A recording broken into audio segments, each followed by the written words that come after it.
Nandito ako sa may P2P, sa may Trinoma dahil hinihintay ko nga itong sasakyan kong Grab. Kasi ay pupunta ako dito sa may BIR kasi may mga kailangan akong ayusin na mga documents. Pagdating ko nga ay diretso agahan muna ako kasi gutom na ako. Tapos nga habang naghihintay ako dito sa may BIR, may nakilala ko itong si Kuya Robert. Ano, Naisipan. kung ano makita ko sa ano, kaya ano, karamihan, ano, mayroon ako mga katatawanan, yung mga ano,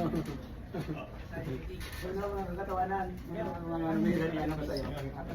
Nagbo-voice over kasi siya ng kanyang vlog nung pang-araw na iyon. Kaya ako, makapal ang mukha kaya kinausap ko muna siya. Kaya nagkwentuhan muna kami kasi may hinihintay kami yung mga documents nga na kailangan namin. Yun nga lang ay hindi ko natapos yung mga dapat kong asikasuhin kaya kinabukasan ay bumalik ulit ako dito sa may BIR. Buti naman ay naasikaso ko na yung mga dapat kong asikasuhin at natapos na ko na rin yung mga dapat kong gawin. Tapos diretso din ako dito sa may office dahil nga iuwi ko na ulit itong si Winter.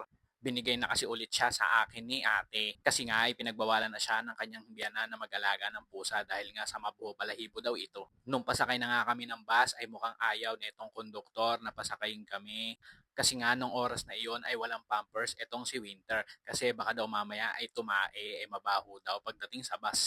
Buti na lang ay mabait itong konduktor na nasakyan namin kasi pumayag naman siya na isakay pa rin si Winter kahit na wala siyang pampers. Basta dawag ko na lang daw muna siyang itabi sa katabi kong pasahero.